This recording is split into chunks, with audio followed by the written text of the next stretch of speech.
Hello everyone, welcome to my Incredible Chess channel. Well, few days back I made a video related to the Greek gift sacrifice, and in that video I explained all the intricacies about this sacrifice, and I even said this thing that it is a very common sacrifice which happens in many of your games.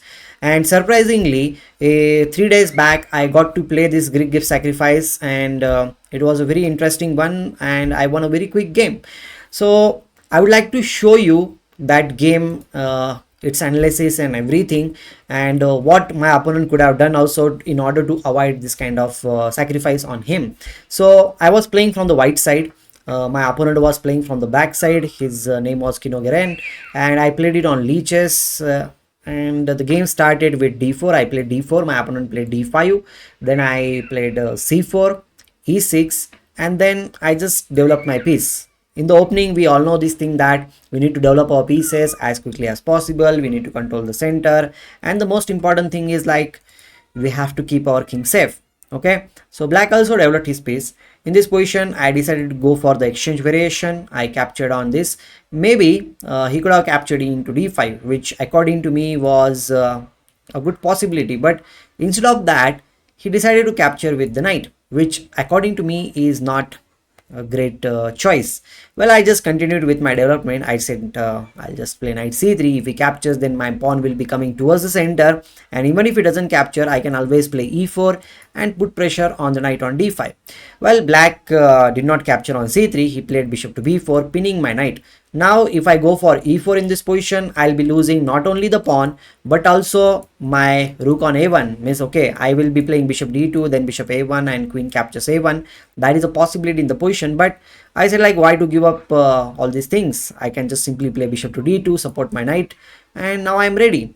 And here in this position he captured on c3, and then I captured with the pawn. Of course, I'm not going to capture with the bishop because I need my bishop on this open diagonal. And one more thing which I think is like, he could have kept the bishop on e7. Okay, that was the best position for the bishop, but he exchanged the bishop. That was completely unnecessary.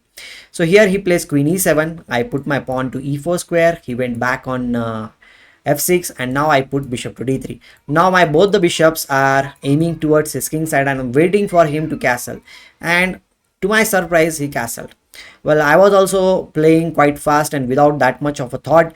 I thought like I should just go for the castle, although in this position I had the chance to play e5, which I missed it.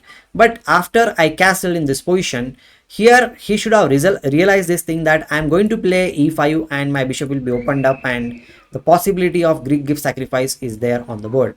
Well, if I did not castle and if I play e5, then best move from black side was to play knight g4 or maybe knight d7. And the point is, after this capture, knight g5 check is coming, and Greek gift sacrifice will be successful if king g8, queen h5, and queen h7 checkmate cannot be avoided unless and until black sacrifices his queen. But another move is there that you can simply play knight g4, but still bishop into h7 sacrifice can come on the board. After capture, then knight g5 check, and if the king comes forward, we can simply capture on g4, and if the king goes behind, we can still capture on g4. That was one of the possibilities in the board, but as I said, like I was playing too fast and I missed that chance. I castled in the position, and black also did not understand that thing. Black played knight c6 instead of knight to c6. If he had realized that what I'm going to play or what is there on the board, he should have played h6, which according to me was the best move in the position, because now even if I play e5, knight can simply go to d5 square, and I don't have the sacrifice on h7. His king is kind of safe. He can continue, and he can also play rook to d8, knight d7, knight f8, and he will be very well placed in the position. No problem for black. Okay.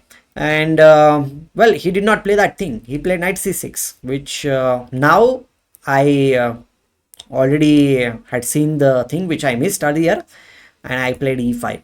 Okay, then knight came to d5 square, and I was already ready. I just captured on h7 without much of a thought, and then he captured. Okay, we'll come to this king h7, but the main thing which I was thinking during my game was that, what if he doesn't capture?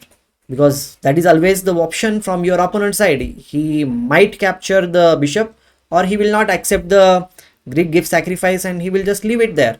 And in this position, of course, I can just simply come back in the position somewhere and I'll just pawn up, or I can go for something much more you can say daring situation, and I can go for knight g5, which will give me a great attacking possibility, because now if he plays g6 trying to close down my bishop, it is not going to come out. But now I don't need to worry about my bishop because it is already well protected. I can simply bring my queen to g4 square. The idea is to play queen to h4 and put some pressure on opponent's king.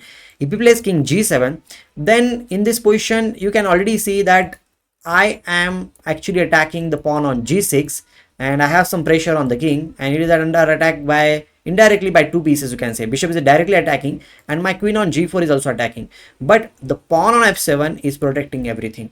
So here a very nice tactic is there. That tactic is knight f7. It's an interesting one, but it is not working in this case because queen f7 is coming and the pawn on g6 will be protected. So what do I have? Well, I have knight captures e6. That is also one of the moves in the position. But if I go for that, let's suppose I play knight into e6, the pawn on g6 will not be going anywhere because black is not forced to capture with the pawn. So what to do in this position? Well, the simplest move in this position, which I hope that you have thought about it also, is simply to play queen to h4. According to me, this is the best move. The reason is also like that. I am threatening, means I am ready to move the knight with a check, and I am threatening queen h6 check. King has to go to g8 h8 square, and then I'll play bishop into g6, and then I'll go for the queen h7 check and mate. For example, I have another idea also. If this thing is not going to work out, I have another idea that if I don't move the knight, I can simply capture with bishop into g6, and then queen h7 is going to be a check and mate. Let's suppose I'll just play some random move, okay, just for the sake of clarity. If I play a6, then bishop into g6. If he captures here, then queen h7 is a check and mate. That is the idea which I'm trying to tell you. And if black wants to save in the position after queen to h4, he has to play f5, because what is he trying to do? Like, even if I capture, let's suppose I capture here, then of course he can capture here, and then I need to think what to do, because after this f5 move, the main thing is like queen is the one who is protecting this h7 square, and the thing is that I am not getting anything quickly, so I need to have patience. I cannot just simply think like, okay, I will capture on g6 and then I will go for the sacrifice there. No, I cannot do that thing. I need to play slowly and gradually in this position. So the best move in this position can be just to play c4, getting away from this knight from this square. Knight might go to b6 square, and now in this case I can continue with normal development with, or I can even just leave this thing just like that and just play the move like g4, trying to open up the position. This is also a possibility, because once I open up the position on this side of the board, I will be getting, or I can just simply continue with the game, because I know like I'm pawn down or piece down in the position, but I don't need to hurry in this case. I can just put some pressure by playing ef6, queen f6, and maybe rook e1. I'll be putting some pressure on the pawn on e6. I'll be trying to get the rook also in the game, and black is kind of cramped. His pieces are not coming in the game. He might play bishop d7, but then I think I have this queen h7 should come. Bishop g6 is not coming. Bishop g8, yeah, bishop g8 might be one of the moves, because now I have queen h7, a very strong idea in the position. So black is in trouble, I will say. Black is seriously in trouble, which you can see in this position. And well, one thing is there which I just realized. What if he captures with the rook over here? Still, I think I can give a check. King will come here, and then I can capture on d7. The idea is to play queen knight h7 check, and the queen will be lost. So black is in trouble. So overall, you can see that even if you go for the sacrifice or something, if black doesn't capture, miss, I'm not pissed down also. Sorry for that. I was thinking like I'm pissed down, but I'm not actually pissed down. I'm just in equal position. I can just go for the attack, and black will be in big trouble.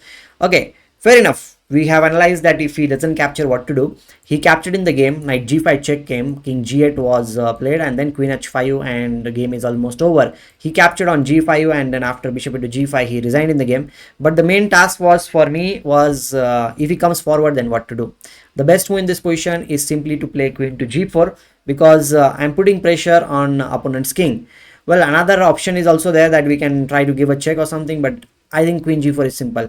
If he plays f5, then I can simply go for queen h4. The idea is to play queen h7, and in order to save against this, black has to give up at least one piece. Like knight f6 is the best move, and once I capture this thing, I think I'll be having a great position. Means opponent's king is still not that great, and I'll be having good position. So he did not play king g6, but that was the best move from black side. Always remember, whenever you go for the Greek gift sacrifice, king g8 is not the only option. Opponent's king can always march forward, and whenever he comes forward, we have to be ready. We have to be there to attack on your opponent. So that's the second part, you can say, the next version of the Greek gift sacrifice which we studied last time. And I'll be giving the other games like videos link also in the description as well as in the I section above.